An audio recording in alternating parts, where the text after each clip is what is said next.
নমস্কাৰ। আজি পোন প্ৰথমবাৰৰ বাবে গল্প এটা পাঠ কৰিবলৈ ওলাইছোঁ।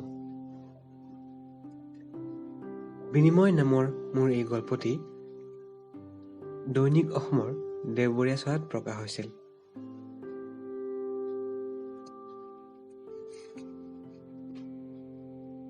বিনিময়। পাহাৰখনৰ নামনিত দিনটোৰ আৰম্ভণি হৈছিল মাত্ৰ। আন্ধাৰৰ চামনিবোৰ গুচাবলৈ পোহৰৰ অপটু ফৌজটোৰ তয়া-ময়া ৰণখনৰ সামৰণি পৰা নাছিল। এই কামটো সহজ নাছিল, কিয়নো হাং ভাৰস্থখনৰ আন্ধাৰবোৰ আহি ওৰে ৰাতিটো শুকাই সেইখিনি ঠাইতেই কৰাল বান্ধি আছিল। কিছু কিছু আন্ধাৰ গেজেপনি মৰা হাবিবোৰত, মকৰা জালৰ ফাঁকত আৰু গছৰ খুৰুংবোৰৰ কূটনৈতিক আশ্ৰয়ত লুকাই আছিল। ধেনুবিৰীয়া পাক খাই টোপনিৰ আৱেশত ডুবি থকা ঢেকীয়াৰ পিছল পাতবোৰে পোহৰ দেখি এঙামৰি কাঢ়িছিল। ৰাষ্ট্ৰীয় উদ্যানখনৰ মাজেৰে বৈ যোৱা নদীখনৰ ৰাতিৰ পানীবোৰ গৈ গৈ শেষ হৈছিল। শিলত খুন্দা খোৱা দিনৰ পানীবোৰত লাহে লাহে ৰ'দবোৰে আহি চেৰেঙা চেৰেং জুম বান্ধিছিল।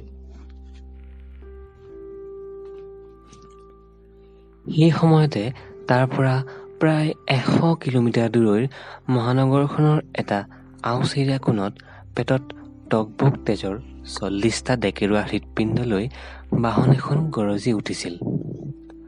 লগে লগে ৰাতিপুৱাৰ শব্দহীন বতাহখিনি ফালি চিৰি এক উচ্চ স্বৰৰ সংগীতৰ ঢল বৈ গৈছিল। আনন্দমুখৰ এক যাত্ৰাৰ শুভাৰম্ভ হৈছিল। যাত্ৰা আৰম্ভ হোৱাৰ ক্ষণিকৰ পিছতে দুই একে কমলা, দুই একে আপেল মুখত দিছিল, আৰু অধিকাংশই খোল লৈছিল মাতাল জোৱাৰ বুকুত সামৰি ৰখা সৰু সৰু ৰঙীন চিচাৰ বটল।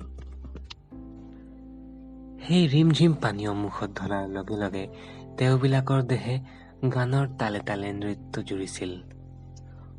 সদম্ভ ছন্দৰ সশব্দ চেৱত তেওঁলোকে প্ৰদৰ্শন কৰি গৈছিল হস্ত পাদ চালনৰ উৎসাহ ভৰা শৈলী। বাহনখনৰ ভিতৰ চৰা হৈ পৰিছিল এখন সৰু সুৰা চলন্ত ডিস্কোথেক।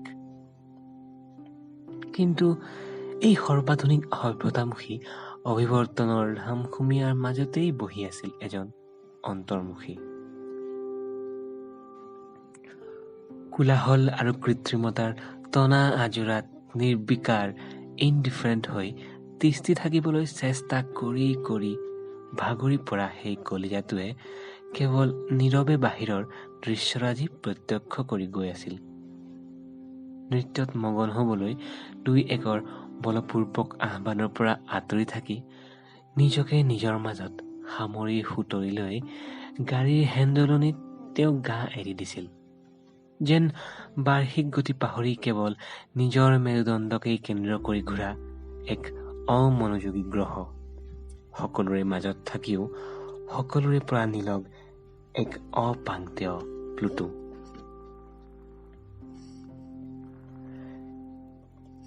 ইতিমধ্যে বতাহৰ ফাঁকে ফাঁকে ৰ'দৰ জিমবোৰ সোমাই গৈ হাতত হাৰে ভৰিত হাৰে গৰম ভাৱ এটাক সৰ্বত্ৰ বিয়পাই দিছিল। অৰণ্যখনৰ দেও লগা হুমহুমনিবোৰে ছটফটনি লগাইছিল। তেনেতে ঘাঁহনিৰ মাজেৰে সাপৰ দৰে চাপে চুপে বগোৱা বাই ৰ'দজাক আহি গাত লগাত চিমাকো নামৰ বাঘটোৱে শুই থকাৰ পৰা এঙামৰি কাঢ়ি থিয় দঙা দিলে। গলধন ঘূৰাই সি ইফালৰ পৰা সিফাললৈ চকু ফুৰাই চালে। এয়া তাৰ সাম্ৰাজ্য। বেলি উঠাৰ ফালে পাহাৰৰ দাঁতিৰ পৰা বেলি ডুবাৰ ফালে চেঁচা বৈ যোৱালৈকে। আগদিনাই খাই শেষ কৰা গাহৰি পোৱালিটোৱে এতিয়াও ভোকৰ চিন্তাক মনলৈ আহিবলৈ দিয়া নাছিল। কিন্তু তাৰ পিয়াহ লাগিছিল। কুঁৱাৰী চেলেকিছিল সি। প্ৰসৱকুৰি বাহাৰ্যৰ সীমা বান্ধি দি অহাৰে পৰা আন বাঘবোৰে তাক দিগদাৰ দিয়া নাই, আৰু সিও কাকো দিগদাৰ দিবলৈ নাযায় কেতিয়াও। কিন্তু নিসংগতা ভাল পোৱা তাৰ মনটো আজি বহু দিন ধৰি অস্থিৰ। কিবা এটা যেন বিচাৰি আছে গাৰ ভিতৰত থকা চিমাকৰ জীউটোৱে। কিমান আৰু জাৰণিত উৰণটকীয়াৰ চাহ খেদি ফুৰিব, কিমান আৰু নিজৰ গোজৰৰ শব্দ নিজৰ বুকুৰ ঢিপ ঢিপনিত মাৰ নিয়াব। তাক যেন অলপ কোলাহল লাগে। ৰিঙৰিঙাই থকা নিমাত সাম্ৰাজ্যখনে তাক আমুৱাইছে গাহৰিৰ পোৱালিবোৰে আমুৱাৰ দৰে। ইপিনে উঠি অহা ৰজ্জাকেও তাক পিয়াহেৰে কাবু কৰিব বিচাৰি আছে। চিমাকৈ চকু দুটা দুবাৰ পিৰিকিয়াই গৰমটো উমি চালে।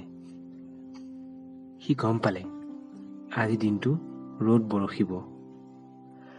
ভিজা ভিজা মিঠা গোন্ধটো শুঙি লাহে লাহে সি চেঁচা বৈ যোৱা ঠাইলৈ ওলাল।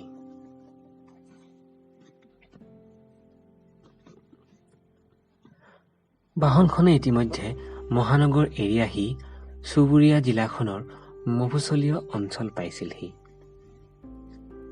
দূৰৈৰ পৰা কাণত পৰা অচিনাকি সংগীতৰ সুৰ সকলো মানুহে মূৰ ঘূৰাই চাইছিল।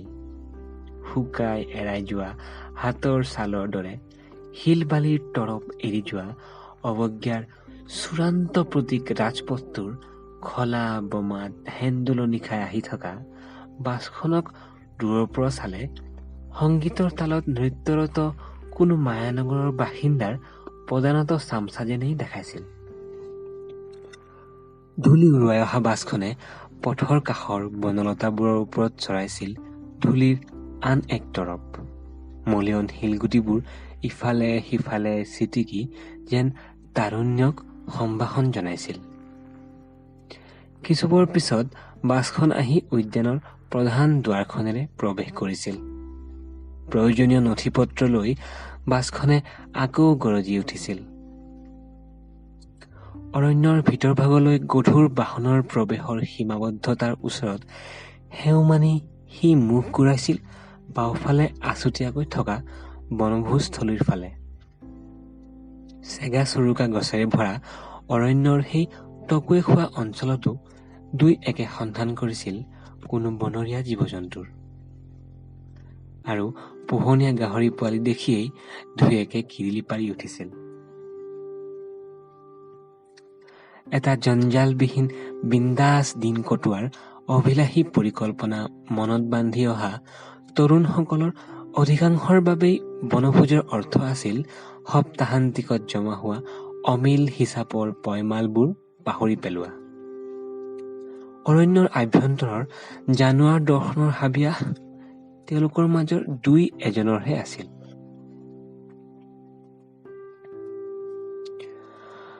বাছখন গৈ কোবাল নৈখনৰ চৌপাশৰ শিলৰ পথাৰত ৰলহি। এজন এজন গৈ সকলো আৰোহী বাছখনৰ পৰা নামিল। একাকিত্বত অভ্যস্ত হলেও তেওঁলোকৰ মাজত ভাতৃত্বৰ এক দৃঢ় নহলেও সহজে নপোৱা বান্ধোন তেতিয়াও অটুট আছিল। তাৰেই পৰিচয় দি বাছৰ পৰা নামিয়েই একাংশই লৰালৰিকৈ চামিয়ানা তৰিলে, জুই জ্বলালে আৰু ব্ৰেকফাষ্টৰ দৰকাৰী অংশ কণীকেইটা সিজিব দিলে।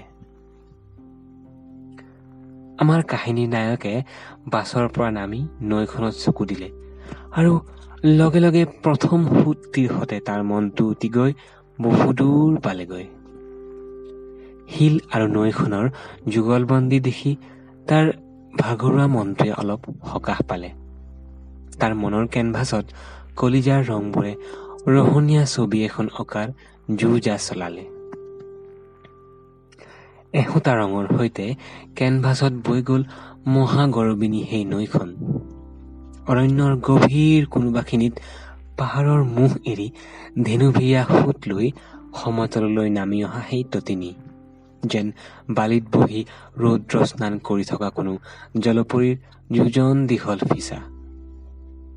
সৰু বৰ শিলৰ মাজেৰে কোনো নৃত্যৰতা সুৰসীৰ কঁকালৰ বক্ৰৰেখাৰ দৰে ভাঁজ লৈ নদীখন উলাহেৰে নামি আহিছে আৰু সেই ভাজে ভাজে তাই নস্যাৎ কৰি থৈ গৈছে প্ৰেম প্ৰত্যাশী প্ৰতিটো পাথৰৰ আকুল আহ্বান।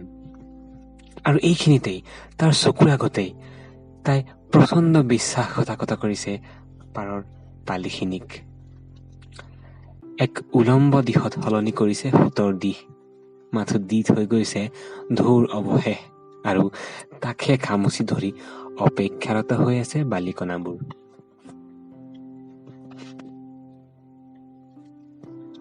ব্ৰেকফাষ্ট সম্পূৰ্ণ কৰিয়েই দলটি ভাগ ভাগ হৈ গ'ল। একাংশই খানাৰ আয়োজনত লাগি গ'ল অৰ্ধ সমাপ্ত নিচাৰ দাবী পূৰণ কৰিবলৈ। সংগীত ধ্বনি আৰু এধাপ ওপৰত উঠিল। ৭ সাগৰ ১৩ নদীৰ সিপাৰৰ গগনচুম্বী কোনো অট্টালিকাত ৰূপ পোৱা কৃত্ৰিম ধাতৱ নিনাদধ্বনিয়ে যেন সেই উত্তুংগ জলপ্ৰবাহৰ সৈতে শব্দ প্ৰতিষ্ঠাৰ অনৈতিক সমুখ সমৰত লিপ্ত হ'ল, আৰু ঢৌবোৰৰ লগতে সেই শব্দৰো ভগা চিগা টুকুৰাই গতি লাভ কৰি ভৈয়ামলৈ বৈ গৈ থাকিল। অন্তৰ্মুখী অতিষ্ঠ হ'ল। শিলত ঠেকা খোৱা পানীৰ মূৰ্ছনাই তাৰ মনত সৃষ্টি কৰা উলাহখিনি আকৌ প্ৰদূষিত হ'ল। ব্ৰেকফাষ্ট কৰি সি থিয় দিলে। বহু দূৰৈত সেয়া ভূটান পাহাৰৰ নীলা সেউজীয়া পিৰামিড সদৃশ টিং। হয়তো তাৰেই কোনোবা এক থিয় গৰাৰ পৰা উদ্দাম যৌৱনা জলপ্ৰপাত হৈ নামি আহিছে এই নদীখন। অন্তৰ্মুখীয়ে লগৰ এজনক কিনা আঙুলিৰ বিশ্বাসজোৰা ভাতৃত্ববোধৰ সংকেত দি দেখুৱাই বাকীবোৰৰ অলক্ষিতে নৈখনৰ পাৰে পাৰে খোজ ললে। সৰু সৰু শিলগুটিৰ সাম্ৰাজ্য এখনৰ ওপৰেৰে সি মহান গালিভাৰ হৈ খোজ আগবঢ়ালে। তাৰ সোঁফালে ৩-৪ খোজ দূৰেৰে মথাউৰিটো নৈখনৰ লগত প্ৰতিযোগিতাত নামি উজাই গৈ আছে। উৎসমুখী তাৰ অভিমানী যাত্ৰা কিছুদূৰ গৈয়েই অৰণ্যৰ বদান্যতাত লোপ পাইছে। লাহে লাহে মহীয়ান হৈ উঠিছে এখন অভয়াৰণ্য। লাহে লাহে বাঢ়ি আহিছে সেউজীয়া। নৈখনৰ পাকটোৰ লগতে সিও আগুৱাই গৈ থাকিল, আৰু দূৰৰ সমতলৰ লগে লগে বনভোজ পাৰ্টিটো তাৰ চকুৰ পৰা আঁতৰ হ'ল। ৰিমিক্স সংগীতৰ সেই ঢলটো শুকাই গৈ এটা সময়ত যেতিয়া শুনা নোপোৱা হ'ল, তাৰ ভাৱ হ'ল সি বহু দূৰ গুচি আহিল। তথাপিও সি গৈ থাকিল। মাজে মাজে নিজৰ খোজত নিজেই উচপ খালে কেইবাবাৰো। এক ভয়ে তাৰ ভিতৰ ভাগ দখল কৰি ল'লে। নৈৰ দুই পাৰৰ গভীৰ জাৰণিলৈ প্ৰতিপল সন্দেহী দৃষ্টি ৰাখি সি আগুৱাই গ'ল। এক মন্ত্ৰণাত প্ৰৰোচিত হৈ সি যন্ত্ৰবৎ খোজকাঢ়ি গৈ থাকিল। বতাহৰ দিশত ধাৱমান এক চিলাৰ দৰে অৰণ্যখনে অদৃশ্য এক জৰীৰে তাক উজাই যাবলৈ বাধ্য কৰি পেলালে। কোনোবাখিনিত তাৰ এনেকুৱা লাগিল যেন ঠাইখিনি সি আগতে ক'ৰবাত দেখিছে। হয় হয়, কিছুদিন আগত সপোনত এনেকুৱা এখন নদীৰ পাৰে পাৰে পদব্ৰজ যাত্ৰা কৰাৰ নিচিনা লাগিছে তাৰ। সি মনত পেলাবলৈ বৃথা চেষ্টা কৰিলে, কিন্তু সেউজীয়াৰ সেই মায়াঘন জালৰ মেঘ আঁতৰাই সপোনৰ কিয়দংশ উদ্ধাৰ কৰাটো তাৰ বাবে তেতিয়া সম্ভৱপৰ নাছিল। হঠাৎ তাৰ শৰীৰৰ মাজেৰে যেন এক বিদ্যুৎ ধাৰ পাৰ হ'ল। সি কাণ উনাই চালে। সকলো দিশ যেন অস্বাভাৱিকভাৱে নিতাল। অৰণ্যৰ কীট পতংগবোৰেও যেন পাহৰি গৈছে কলৰৱৰ কল্লোল।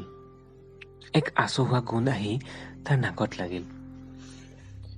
সি দীঘল এক উশাহ লৈ গোন্ধটো হাওঁফাওঁলৈকে উজাই ল'লে। অজান হলেও খুব চিনাকি যেন লাগিল গোন্ধটো। আৰু এখোজ আগবঢ়াই দিয়েই সি ৰৈ গ'ল। প্ৰস্তৰ শিলাখণ্ডৰ দৰে স্থাণু হৈ পৰিল সি। যেন দুই ভৰিৰে দুধাৰি শিপা তড়িৎ গতিৰে বাঢ়ি গৈ স্পৰ্শ কৰিলে পৃথিৱীৰ গৰ্ভ। দাঁতেৰে ওঠ জুৰি চেপা মাৰি সি কোনোমতে গাৰ ভিতৰৰ পৰা উঠি অহা কঁপনিটোক চিৎকাৰ এটা হোৱাৰ পৰা ৰক্ষা কৰিলে। তাৰ পৰা ঠিক 10 মিটাৰ দূৰৈত চাক চাক কৰি পানী খাই আছিল এটা বিশাল আকাৰী বাঘ। স্বৰ্ণীল হালধীয়া সেই শৰীৰত ক'লা ৰঙৰ পেটাৰ্ণ, যেন কোনো পৰিণত হাতৰ কলাকাৰে তুলিকালৈ সৃষ্টি কৰিছে এই ভাস্কৰ্য। গোটেই বনানীখনৰ সেউজীয়াক তুলাচনীত ভাৰহীন কৰি দিব সেই উজ্জ্বলতাই। চেঁচাখিনি কোট কোট কৰি একান্ত মনে গিলি থাকোঁতে ছমাকো অমনোযোগী হৈ পৰিছিল। পানীত নিজৰে বিকৃত প্ৰতিবিম্বটি চাই সি কিবা এটা আমোদ পাইছিল। হাতীয়ে নুখুদলা পানী বিচাৰি আহি আহি সি আজি ইমানখিনি দূৰ পাইছিলহি। নহলে চাহ পৰা মজিয়াৰ সেই খালটোৰ পৰাই সি সাধাৰণতে পানী খায়। আৰু পৰুৱা চেকি পানী খাই থাকোঁতে যেন সি কিবা এটা আচহুৱা উশাহ অনুভৱ কৰিলে। আমন জিমন কৰা গোন্ধ এটা বতাহত ভাহি আহিল। জোনাক ৰাতিৰ বগৰী গছৰ গোন্ধটোৱে যেনেদৰে তাৰ নাকত ধৰে, ঠিক তেনেকুৱা। সি মূৰটো ঘূৰাই চালে আৰু তাৰ চকু দুটা খালটোৰ চেঁচাখিনিৰ দৰে ঘোলা হৈ পৰিল। তাৰ সন্মুখতে অলপ দূৰৈত এটা পথালি চকুৱা থিয় দি আছে।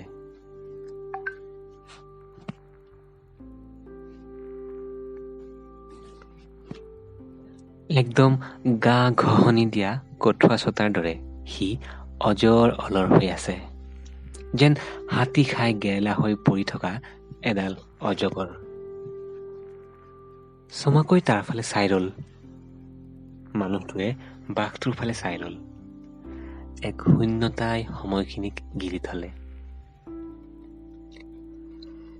তাৰপিছত দুয়ো ফালে লাহে লাহে আগবাঢ়ি গল, যেন এক বুজাবুজিৰ চুক্তি, যেন এক সহমৰ্মিতা, যেন এক মন্ত্ৰমুগ্ধতাৰ অশ্ৰুত টান।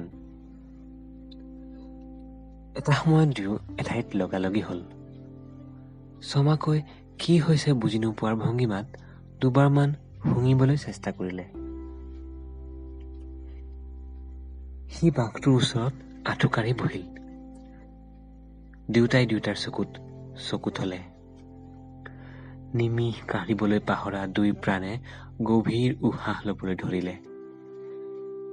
এটা সময়ত তাৰ কপালখনে ছমাকৰ কপালত স্পৰ্শ কৰিলে। সমগ্ৰ বনানীখন যেন স্থিৰ হৈ পৰিল। দুয়ো চকু মুদি দিলে। কিছু সময় দুয়োটা প্ৰাণী তেনেদৰে ৰৈ থাকিল।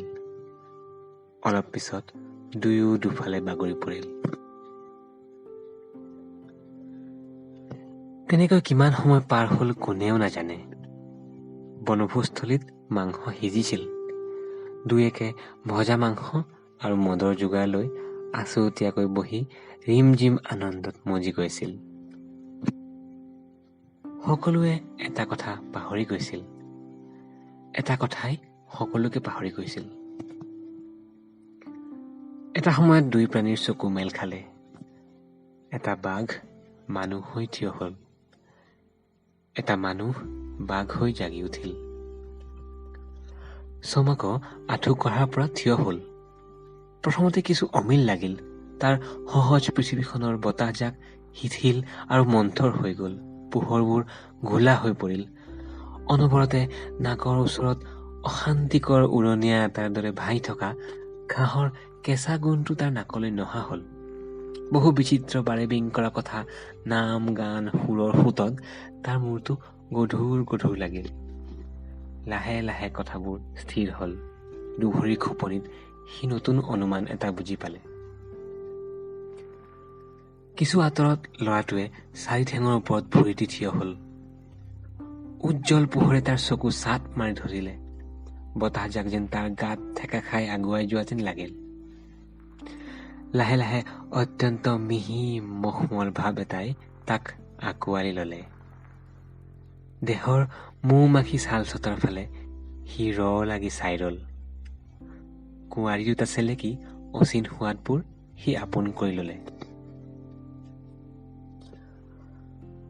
অলপ কোলাহল বিচাৰি থকা অকলশৰীয়া বাঘটোৱে মানুহটো হৈ বনভোজস্থলীলৈ খোজ দিলে। অলপমান প্ৰশান্তিৰ বাবে আকুল ল'ৰাটোৱে বাঘটো হৈ জাৰণিখনলৈ বাট বুলিলে। কেৱল মাত্ৰ অৰণ্যখনৰ সেউজীয়া আৰু দুপৰমুৱা ৰ'দজাক এই বিনিময়ৰ সাক্ষী হৈ ৰ'ল। ধন্যবাদ।